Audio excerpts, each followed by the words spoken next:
afternoon, ladies and gentlemen. I hope you had a good lunch. I know it's not easy to sit through a presentation just right after lunch, but I will try my best to keep you engaged with my sharing on Vital and how we have supported our officers and invested in their upskilling journey. Okay, maybe just a quick show of hands before I start. How many of you have not heard of Vital or know what we do? Okay, quite a few. It's okay. I will share a little bit of us. Okay, so Vital is a department in the Ministry of Finance. We were formed in 2006 to support all ministries, departments, organs of state, and some statutory boards in the delivery of corporate services such as HR, payroll, and finance. We have over 500 employees. We serve more than 100,000 public servants across more than 100 government agencies. We process 1.5 million transactions yearly. We meet an overall service accuracy and timeliness KPI of 99.9%, and we have an overall service satisfaction of 94%. So these are some of our key services. To achieve greater efficiency through economies of scope and scale, in 2021, Vital expanded our role to become the central agency for corporate shared services. In this role, we manage and transform corporate services delivery for the whole of government, and this time including for all statutory boards. We are also responsible for the accurate and timely processing of transactions, service quality and resolution, and corporate services transformation. So we also took on a second role, that of a robotics and automation lead for corporate and admin services, where we look out for and identify suitable tech tools to improve public sector's admin services. And one of the tools that we have adopted is the robotic process automation. Okay, Vital does not own the policy or the systems that we use to support HR, finance, payroll, and procurement processes. So in order to achieve policy ops tech integration, we have to work very closely with the policy and system owners, as stated here, our service partners, and also with the public officers for some areas of work.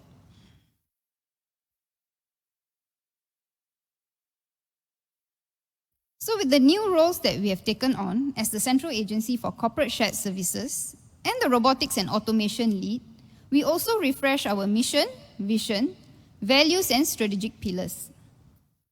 So for my sharing today, I will largely focus on the people strategic pillar. So Vital investing in the data analytics pathway is one of our strategies under the people pillar that allow us, our officers, to succeed and provide greater value to our stakeholders. Yes, we are a government department, but we are also a shared services organization. So we follow closely the changes to the global shared services environment to ensure that we keep up to date on the key areas that we should focus on in Vital. So from the relevant shared services reports, it was clear to us on the increasing importance of data and analytics, process mining, and RPA, so that we can have even better service delivery to our partners. So with all these changes, we realized that we needed a competency framework that went beyond the typical finance, HR, or procurement competency frameworks. Don't get me wrong, this was still critical to us because we are indeed still providing service to our customers. But we realized that we needed a framework that was specific for shared services. And this will allow us to upskill our officers in some of these new critical skills. This was an extensive project where we set up a team to research, review, and identify the competencies that our officers needed to be trained in to take on our new roles, but at the same time, continue to support our service partners well. So the team did several consultation sessions, as well as focus group discussions with all levels of Vital staff. And this was done in 2020, and in 2021, with inputs from our staff, we launched our Shared Services Competency Framework. Our framework aims to equip Vital officers with the competencies required as a shared services practitioner, And these were the 3 concurrent roles that we felt were critical: a service provider, a process specialist, and an analyst. We also identified the competencies that were required for each of these 3 roles. On your left, you will see Vital's Shared Services Competency Framework. The top part of our framework are the competencies and the skills required for all Vital officers to have. At the bottom part of our framework, these were the domain competencies that our shared services officers needed to attain. So in designing our SSCF, we realized the importance of soft skills as well as technical skills. So actually, if you look at the critical skills future Singapore's critical core skills, and we realized that there were quite a number of commonalities. So we may have presented our information differently, but there are some examples of commonalities that we saw. As shared by Clara May earlier, competencies under the analyst role focus on the ability to think critically using data analytics. And the competencies under the process specialist role and the service provider role develop our officers' ability to stay relevant and agile, as well as to interact professionally with others. So it was good for us to know that we were on the right track in terms of the key skills to build. As a shared services organization, our officers have always taken on the role of a service provider and, to an extent, the process specialist. So the area that we felt that we lacked the most training in was that of an analyst. So in preparing to upskill our officers, we thought really hard about these questions. We wanted our officers to be able to use data no matter what area of work they did. But at the same time, we also wanted them to be empowered to do their own analysis. So basically what we wanted was citizen data analysts in Vital. So we searched for the most suitable courses for our officers, and during our research, we realized that many of the analytical courses out there were short courses, typically just over 2 or 3 days. But these short courses would not be suitable for us to build up the baseline competencies that we wanted to have in our officers in Vital. We wanted our officers to not only learn how to use the tools, but also to be able to build their analytical thinking. So we have done things slightly differently from OCBC, where we decided that we should send all our officers for certification programs. So this led to our partnership with Ngee Poly for the Specialist Diploma in Data Analytics and the Certificate in Data Analytics. I have to say, identifying these programs was probably the easier part of our journey.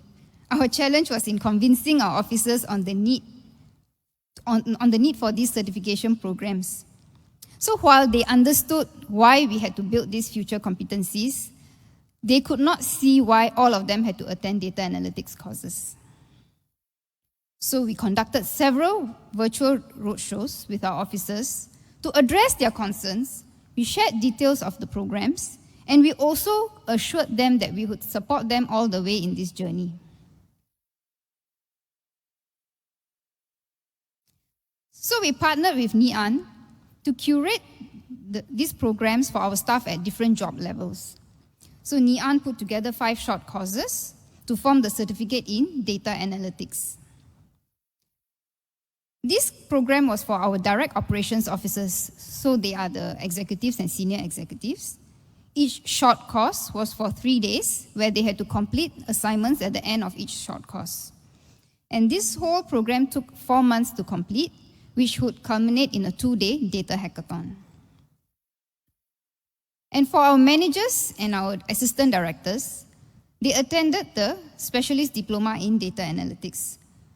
So Ngee arranged for these programs to be conducted specifically for Vital officers during office hours. And this program was each module takes about 8 days to complete, and the whole program will be completed in 5 months' time.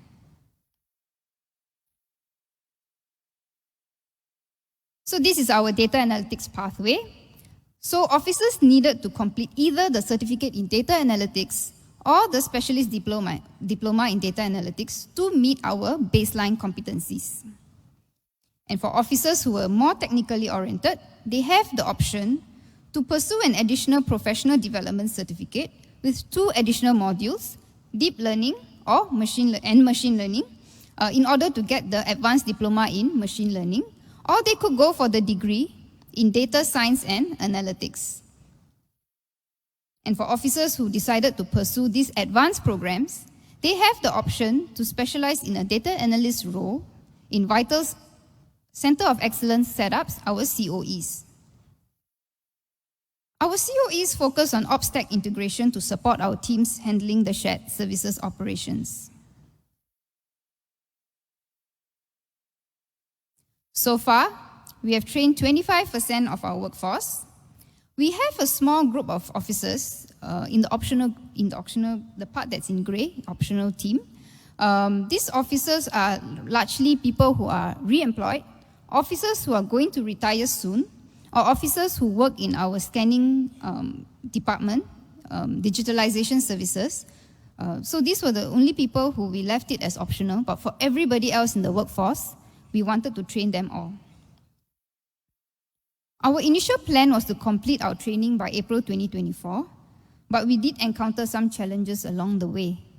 So we had to adjust our plans. So we may be a little bit slower in achieving our goals, but we are fully confident that we will get there.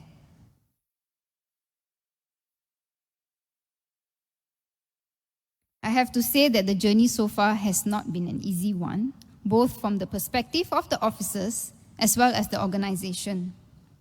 However, the strong support and partnership we have with Ngee Poly has definitely helped us to manage the challenges better. Our officers have to juggle work with classes and assignments. So we worked with MP to space out the lessons and introduced midpoint check-ins to check on the officers regularly. Also, many of our officers had left school a number of years ago, so they did find the lessons quite a challenge, especially the programming modules. So again, we worked with MP to revise the program structure to create a better learning environment. Through the introduction of Remote Learning Day, additional half-day guided practical lessons, as well as some revisions to the course content. Vital started our SDDA and CDA programs in the midst of COVID. So I'm sure you can remember there were quite a number of changes to the safe management measures during the initial period. So in order to address this, again, we worked with MP to change the lessons to a virtual mode of learning. The good thing was when we had it done virtually, we also had some unexpected benefits where there was increased productivity with our officers. Because they didn't have to travel for lessons, they saved time there. And the classes were conducted online, so there was recording of the lessons done. So our officers could actually play back the lessons, and in case they missed out any parts of the classes or if there's parts of the modules that they were not clear about. So this kind of helped them as well. And during this period, we also had rollout of our HR and payroll system, as well as onboarding of new service partners. So these changes actually affected most of our operations teams. And this period was made even more challenging when we had a high staff turnover. So due to these challenges, we had to roll back our plans, and we allowed some of our officers to defer their training and focus on their work until things stabilized.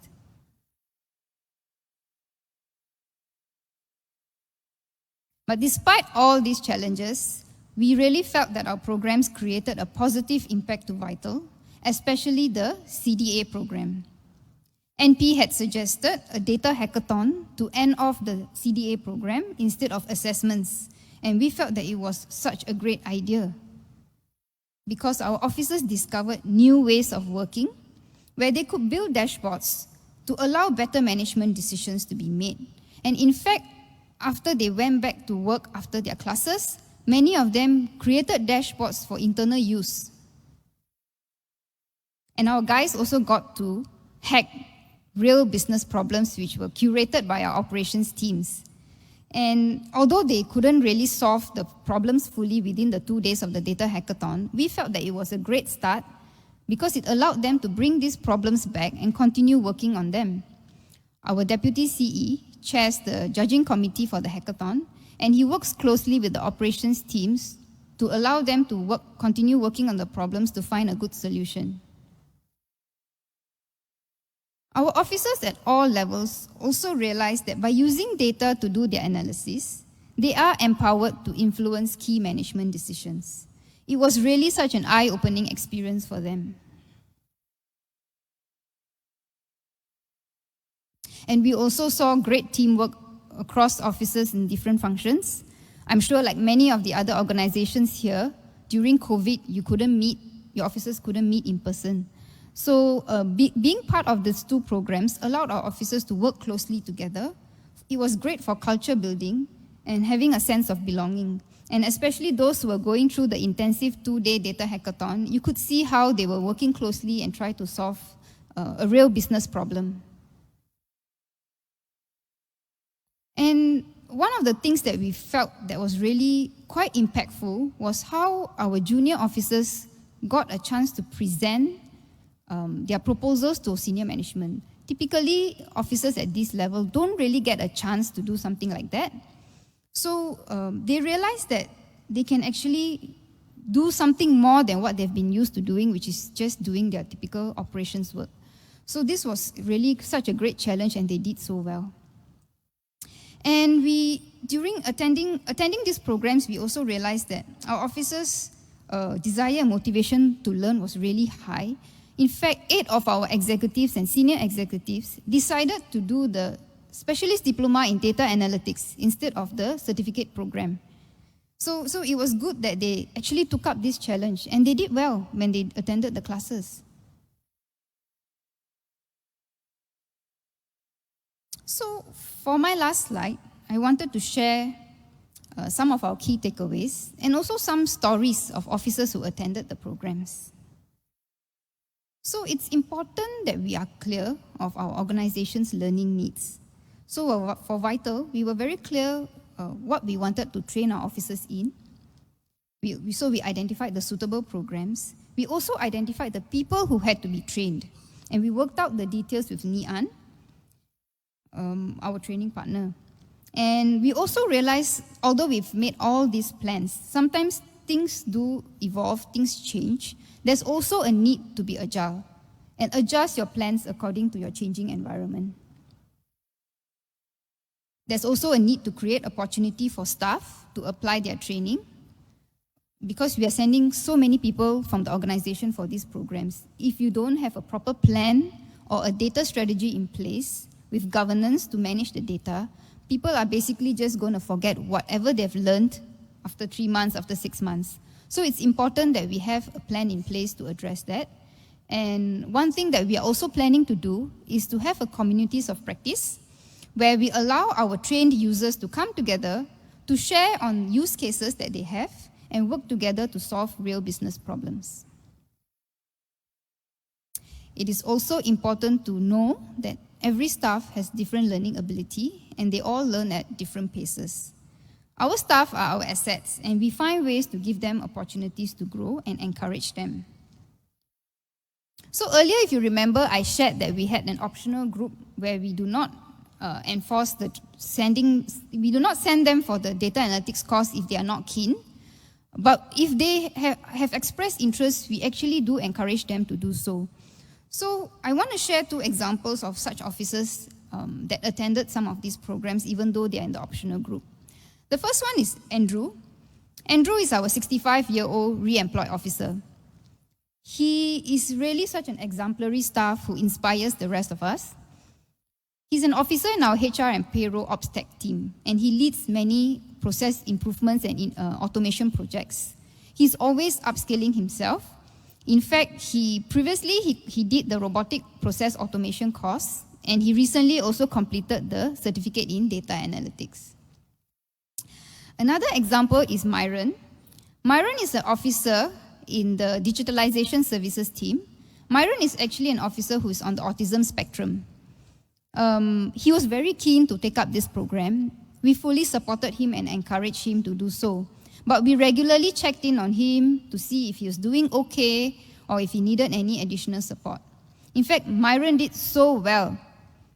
If you see that photograph, he's there. This is from our third CDA program, but the first one that we held in person in Ngee Ann.